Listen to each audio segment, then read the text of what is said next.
Bem-vindo a mais esta reflexão. Qual é a vontade do Senhor que Ele planejou desde o início, quando nos criou, ou mesmo antes mesmo de nos criar? Nós precisamos compreender estas coisas e entender o plano e o propósito de Deus desde antes da criação. Pois tudo isso, ou seja, segundo o que podemos conhecer nas Escrituras e entender, ele planejou muito antes mesmo de criar. Ele planejou Cristo, planejou a igreja, ou seja, quando falamos de igreja, nós não estamos falando da instituição religiosa que hoje permeia o mundo, mas estamos falando da assembleia, do ajuntamento, da família de Deus, do corpo de Cristo, do qual podemos fazer parte. Quando nós nos submetemos a Cristo, reconhecendo Ele como Senhor e Salvador, nós somos inseridos no corpo de Cristo, nós somos inseridos na família de Deus, fazemos parte da família de Deus. E o que a gente precisa entender é que nós somos, na realidade, pedras vivas deste templo que Deus está construindo. Mas tudo isso ele planejou quando? Ele veio corrigindo a direção das coisas, o que estava acontecendo? Não. Ele planejou tudo isso antes mesmo de criarmos. E o que a gente precisa entender é isso. E a questão de Cristo, a questão do Espírito nos ajudando, ou seja, quando a gente fala que ele nos criou à sua imagem conforme a sua semelhança, nós pensamos na consumação ali da obra. Não, é algo que ele já tinha planejado com Cristo, pois é em Cristo que nós temos todo o processo se consolidando quando nós somos feitos à imagem de Cristo. Quando nós recebemos da mente de Cristo para vivermos neste mundo como Cristo.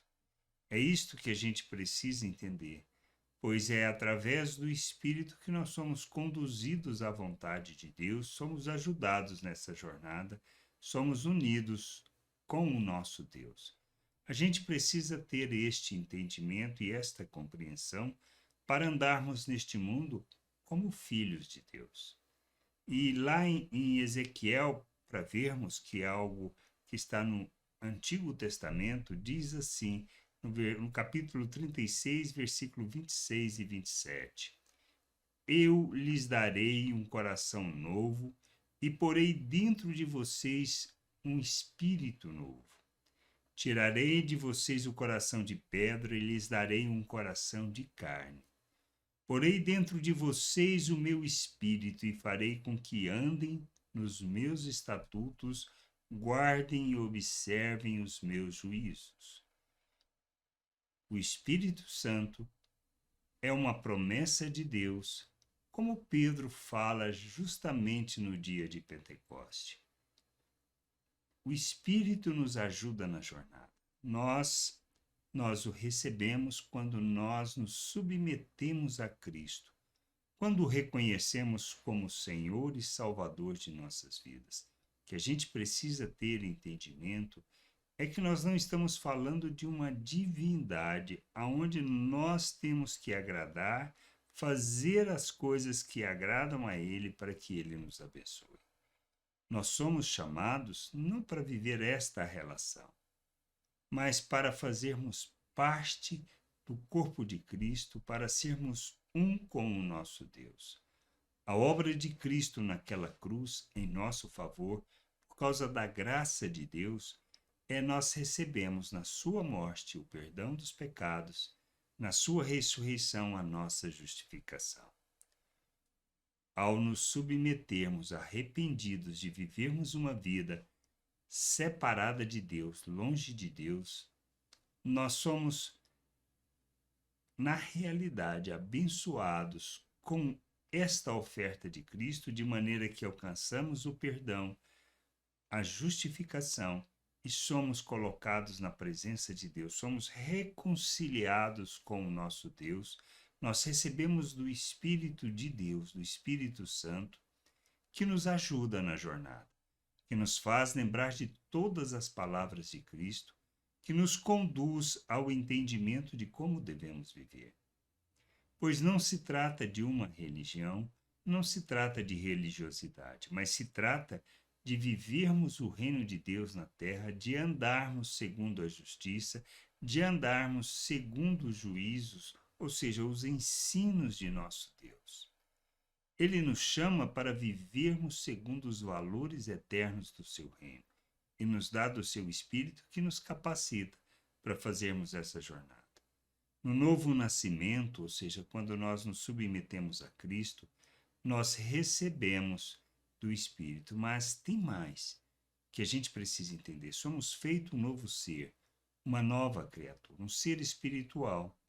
Nós recebemos da vida de Deus, recebemos da natureza de Deus, somos coparticipantes de sua natureza.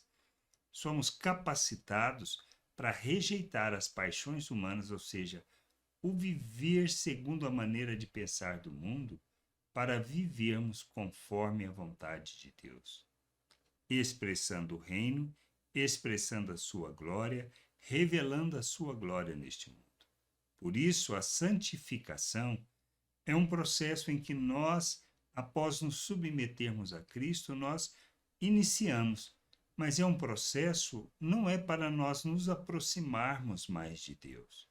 Porque nós somos colocados na presença de Deus, não porque merecemos, não porque somos bons, mas por causa da obra que Cristo fez em nosso favor. A santificação é para que as pessoas possam ver Deus em nós. Nós precisamos abandonar uma maneira de pensar, uma maneira de viver, ou seja, nos despirmos da natureza humana e nos revestirmos de Cristo para andarmos segundo a vontade de Deus. Por isso, essa promessa do Espírito é para que esta obra seja expressa, para que nós sejamos para a glória e louvor do nome de nosso Deus, para que o reino de Deus se torne visível na terra. E isso acontece por causa da família de Deus, por causa do povo de Deus. Este entendimento é que devemos ter. É neste entendimento que devemos caminhar, santificando, rejeitando as obras das trevas, as obras que expressam fruto da carne, que revelam o nosso egoísmo, a nossa hipocrisia, a nossa mentira, o ódio, a ira, a falta de fidelidade, de honrar uns aos outros, a falta de compromisso com as pessoas, ou seja, a busca só do nosso interesse. Tudo isso precisamos nos despir, porque somos um novo ser, uma nova criatura. E devemos nos revestir daquilo que seja Cristo, da expressão de Deus neste mundo, ou seja, andarmos segundo os valores eternos do reino, andarmos segundo as virtudes de nosso Deus, expressando o seu amor, revelando a compaixão, a misericórdia, a graça, a bondade, a paciência, a longanimidade. É tudo isso que nós devemos revelar. E andarmos neste mundo segundo o amor de Deus, ou seja, segundo o amor que Cristo revelou, é que faz com que nós expressemos que somos filhos de Deus, que revelemos o reino, que possamos encher a terra com o conhecimento da glória do Senhor. Que a gente possa ter esse entendimento. E essa é uma promessa, um plano que ele fez muito antes de nos criar. Que teríamos do seu Espírito, que seu Espírito nos capacitaria e nos faria um com o nosso Deus. Que a gente possa crescer no entendimento, na compreensão da vontade de Deus e sermos esse instrumento e essa expressão da justiça, da graça, da vontade, da misericórdia de Deus neste mundo. Graça e paz sobre a tua vida. Amém.